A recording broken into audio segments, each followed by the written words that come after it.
The intention is to try and re-establish the large carnivore guild here, and one of the important predators in that are African wild dogs. In 2018, Mozambique made a decision many conservation experts considered too risky. It reintroduced one of Africa's most efficient predators to a landscape still recovering from decades of war, knowing one mistake could undo years of restoration. The animal had been absent for more than 25 years, and no one knew how it would respond. Within weeks, researchers witnessed something that challenged long-held beliefs about ecosystem recovery. Could one predator restore an entire wilderness? From paradise to silence. For generations, Gorongosa National Park in central Mozambique was one of Africa's greatest wildlife treasures. Fed by rivers flowing from a towering mountain into vast floodplains, it supported an astonishing variety of life. Massive herds of buffalo, zebra, wildebeest, elephants, and hippos spread across the landscape, while lions, leopards, hyenas, and other highly skilled predators hunted among them. Every animal played a role in a delicate natural system that had remained balanced for thousands of years. Predators controlled herbivore numbers, herbivores shaped the grasslands, and together, they created one of the richest ecosystems on the continent. At its peak, Gorongosa stood alongside Africa's most famous safari destinations, attracting scientists, filmmakers, and visitors from around the world. Few could have imagined that such an extraordinary wilderness would almost disappear within a single generation. That nightmare began in 1977, when Mozambique was plunged into a brutal civil war. Located near the center of the conflict, Gorongosa became a battlefield. Wildlife quickly turned from a symbol of natural beauty into a resource for survival and war. Animals were hunted for food, while elephants were slaughtered for ivory that helped finance the fighting. Year after year, the destruction continued until the once thriving ecosystem was left barely recognizable. By the time peace returned in 1992, more than 90% of the park's large mammals had vanished. Many predators disappeared entirely, while even the resilient lion population was reduced to only a handful. The rivers still flowed, the mountains still stood, and the grass continued to grow. But the living web that had connected everything had been torn apart. Without its top hunters, the park had fallen into an eerie silence that left conservationists wondering whether nature could ever fully recover. Years passed before real hope appeared. In 2007, an ambitious restoration project united the Mozambican government with international conservation partners in an effort to rebuild not only the wildlife, but the entire ecosystem and the surrounding communities. Rangers worked tirelessly to stop poaching, remove deadly snares, and make the park safe again. Their efforts began to pay off. Buffalo, antelope, waterbuck, wildebeest, warthogs, and many other plant-eating animals slowly returned, filling the floodplains once more. Population surveys showed remarkable growth, and from a distance, the recovery looked like an incredible conservation success. The numbers kept rising, and life seemed to be returning to Gorongosa. But experienced scientists knew something was still terribly wrong. Counting animals told only part of the story. The deepest wound left by the war had not yet healed, and the missing part of the ecosystem was the very force that had once kept everything in balance. If the herds had returned, why did experts still believe Gorongosa was dangerously incomplete? And what shocking decision would they make to restore what nature had lost? Keep watching to find out. The missing hunters. Many people believe that restoring a damaged wilderness is as simple as bringing back the animals that disappeared. If enough zebras, buffaloes, and antelopes return, they assume nature has healed itself. But that is not how a healthy ecosystem works. Nature is not just a collection of animals living side by side. It is a complex web of connections, where every species affects another in ways that are often invisible. In Gorongosa, large herds of grazing animals were making an impressive comeback. At first glance, the park seemed full of life again. But beneath that encouraging picture, something important was missing. The predators that had once controlled and shaped this landscape had almost vanished. Leopards had become incredibly rare. Spotted hyenas had nearly disappeared. One of Africa's most skilled pack hunters was completely absent, while the remaining lions existed in numbers far too small to influence the growing herds. Without these hunters, the balance that had guided life for thousands of years slowly began to fade. Grazing animals wandered wherever they pleased without constantly watching for danger. Herds spread across open spaces instead of staying tightly grouped for protection. Places that should have been filled with tension became strangely calm. To tourists, it looked like a peaceful paradise. To scientists, it was a troubling sign that the natural rules of the ecosystem were breaking down. A healthy wilderness depends on more than survival. It depends on pressure, movement, and constant interaction between hunter and prey. Predators do far more than catch animals. Their presence changes where herds travel, how long they feed, and which areas are allowed to recover. They remove the weak, protect the health of the population, and even shape the growth of forests and grasslands without ever touching a single tree. The conservation team realized that fences, human patrols, and carefully managed herds could never replace what nature had perfected over countless generations. Instead of trying to control every detail themselves, they needed to restore the missing relationships that kept the ecosystem alive. If the right predators returned, they could once again guide the landscape naturally, allowing the ancient rhythm of life to restart on its own. But deciding to bring back a predator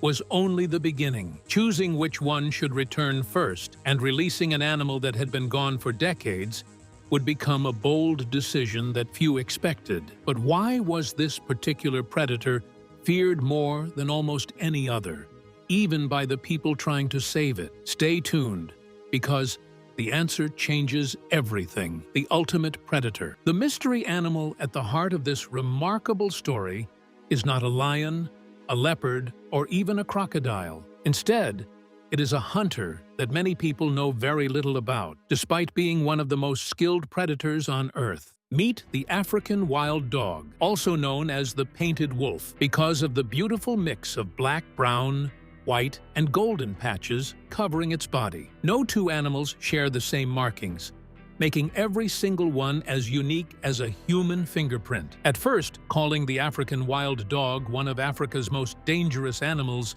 may sound exaggerated. After all, it is not responsible for large numbers of attacks on people. Animals like hippos, crocodiles, and even elephants pose a much greater threat to humans. But danger is not always measured by how many people an animal can kill. Sometimes, it is measured by how incredibly effective it is at doing what nature designed it to do. For the antelopes, gazelles, and other grazing animals that roam the African plains, few predators inspire more fear than a pack of African wild dogs. Their hunting success is extraordinary, often reaching between 60 and 80%, a level that even lions, leopards, and cheetahs rarely achieve. While those famous predators frequently walk away from failed hunts, painted wolves succeed far more often. Their secret is not strength, size, or speed alone. It is teamwork, unlike almost anything else found in the animal kingdom. Every hunt is carefully coordinated. The pack communicates constantly, working together as though each member already knows the next move. During long chases, they take turns leading, so no single dog becomes exhausted. Some cut across the landscape to block escape routes, while others keep relentless pressure on their target until it finally runs out of energy. Instead of relying on a quick ambush, they patiently outlast their prey through incredible endurance and perfect cooperation. Before setting off, the pack performs an energetic gathering filled with excited movements and high-pitched calls, almost as if every member is voting to begin the chase. Once they agree, the hunt becomes a breathtaking display of teamwork that few predators can equal. Yet, this incredible hunter had vanished from one African park for more than 25 years. Bringing it back would demand an operation unlike anything conservationists had attempted before. But could these remarkable hunters survive the journey and reclaim a land that had forgotten them? How did they achieve this milestone? Let's break down every detail. The bold experiment. When conservationists decided to bring African wild dogs back to Gorongosa National Park, they faced one enormous problem. There were no wild dogs left. The species had completely disappeared from the park after years of war, leaving scientists with no local population to rebuild. If Gorongosa were ever going to regain one of its most important predators, the animals would have to come from somewhere else. The answer lay hundreds of miles away in South Africa, where successful conservation programs had helped protect one of Africa's strongest wild dog populations. But moving these remarkable hunters was far more complicated than simply catching them and setting them free. Wild dogs survive because of their family bonds. Every pack depends on trust, teamwork, and a clear social order. Randomly grouping unfamiliar animals could have ended in disaster. To prevent that, experts carefully paired males and females inside a secure enclosure. Over several weeks, the animals bonded, established leadership, and formed the close family unit needed for survival. They also became familiar with their new surroundings. Without this preparation, they might have attempted to return to their former home, wandering hundreds of miles and risking starvation or death before settling. In 2018, after months of planning, the newly formed pack crossed an international border into Mozambique. It marked the first ever wild dog reintroduction in the country's history. Yet nobody could predict what would happen next. Would they hunt successfully? Would they remain inside the park? Would they reproduce? Or would years of careful planning collapse within days? When the enclosure gates finally opened, the future of the entire project rested on a single pack, stepping into nearly 4,000 square kilometers of unfamiliar wilderness. Researchers watched every movement, expecting weeks or even months of struggle, as the animals learned to survive in an entirely new environment. Instead, researchers witnessed something few expected. The wild dogs adapted quickly, explored the landscape, found prey, and hunted with remarkable success. Rather than searching for their former home, they accepted Gorongosa as their own. Encouraged by those results, conservationists introduced a second pack later that year. Soon, the animals formed new breeding pairs, created fresh packs naturally, and established a growing, self-sustaining wild dog population without human assistance. Yet the greatest change had little to do with the dogs themselves. As these skilled predators spread across the park, they quietly influenced animals they never even hunted. Their mere presence began reshaping behavior throughout the ecosystem in ways that were almost impossible to see with the naked eye. The invisible effect. The most remarkable part of this story is not the hunts or the dramatic chases that predators are famous for. Their greatest influence reaches far beyond the animals they catch. In fact, the true power of a predator lies in the fear it creates, quietly changing the behavior of every creature that shares the landscape. Scientists call this the landscape of fear. In a healthy ecosystem, grazing animals are constantly making choices based on the risk of being hunted. They decide where it is safe to feed, when to move, and which places to avoid. Those thousands of daily decisions shape the entire environment, preventing overgrazing, allowing plants to recover, and keeping nature in balance. For more than 20 years, Gorongosa's predators were largely missing. During that time, an entire generation of prey animals grew up with little reason to be cautious. They began behaving in ways that would once have been unthinkable. Bushbuck, naturally shy antelopes that usually hide in dense vegetation, started wandering confidently into wide-open grasslands where they would have been easy targets in the past. It was as though generations of survival instincts had faded away. To understand whether those instincts had truly disappeared, researchers carried out a clever experiment. They played recordings of predator calls and placed the scent of carnivores in areas where bushbuck were feeding. The response was immediate. The animals quickly retreated to the safety of thick cover, proving that their ancient survival instincts had never vanished. They had simply remained dormant, waiting for danger to return. When African wild dogs were reintroduced, they did far more than hunt. Their presence forced prey animals to stay alert again. Herds moved more often, avoided exposed areas, and gathered closer together for protection.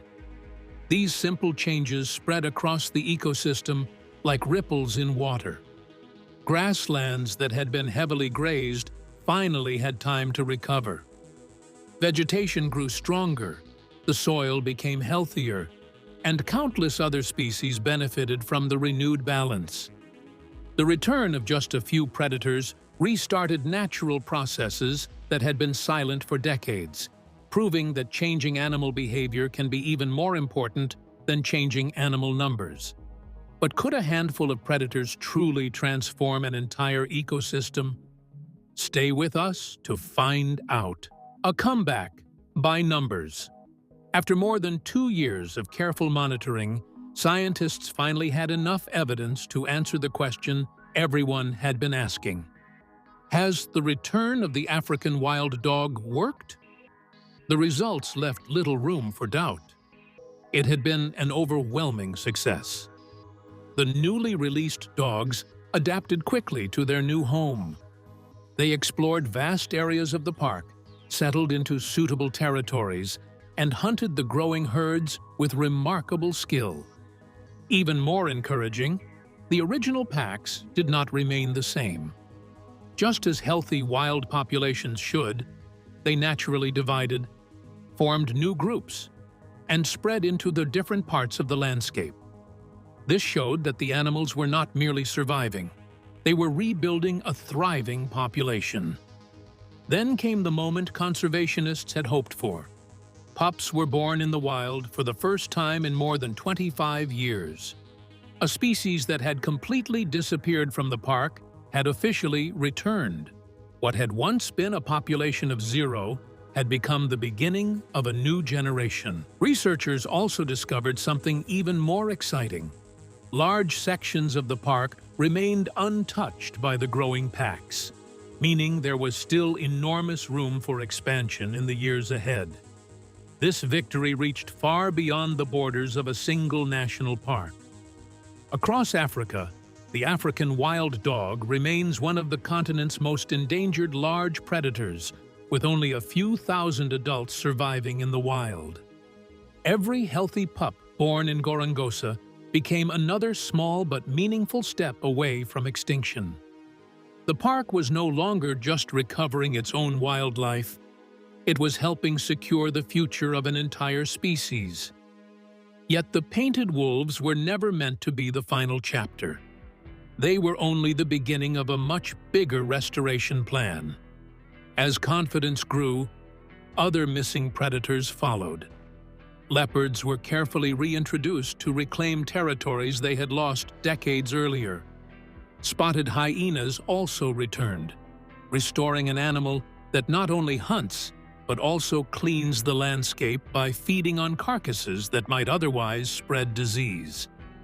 Slowly, the broken food web began reconnecting itself. None of these remarkable achievements happened overnight. Before a single predator could be released, years of hard work took place behind the scenes. Rangers removed thousands of deadly snares, fought poaching with relentless determination, and patrolled the park day and night. Their dedication created a safe environment where wildlife finally had a genuine chance to survive. As prey populations increased, lions also recovered, growing from only a handful into a healthy population once again. Step by step, the balance that war had destroyed began to return. Gorongosa transformed from a nearly empty wilderness into one of the world's greatest conservation success stories, proving that nature can recover when given the opportunity. But perhaps the greatest lesson was not simply about saving one endangered species. It was about restoring the natural relationships that had shaped this land for thousands of years. The return of predators brought back the chase, the caution, and the invisible forces that keep ecosystems healthy and balanced. But how can predators heal a broken ecosystem? Or is there an even greater secret hidden behind nature's most successful comeback? Stay with us to uncover what scientists discovered next. Nature's hidden architects. For decades, scientists believed that restoring a damaged ecosystem meant bringing back plants, protecting habitats, and increasing animal populations. While those efforts are important, research from around the world has revealed that one missing piece can determine whether nature truly recovers: its top predators. These hunters do far more than catch prey. They influence where animals feed, how they move, and even how entire landscapes function. One of the best-known examples comes from Yellowstone National Park in the United States.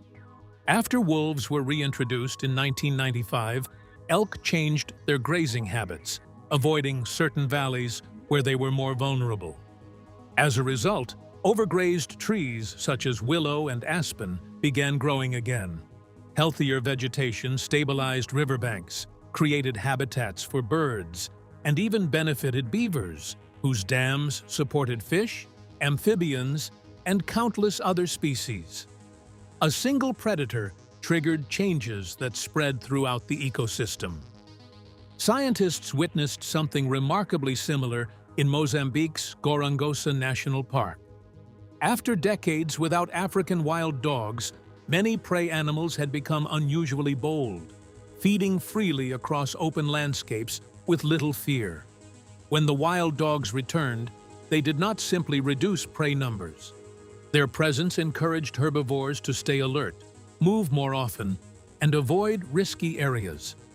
This allowed heavily grazed vegetation to recover naturally while restoring ancient patterns of predator and prey that had shaped the park for thousands of years. These remarkable instances have transformed modern conservation.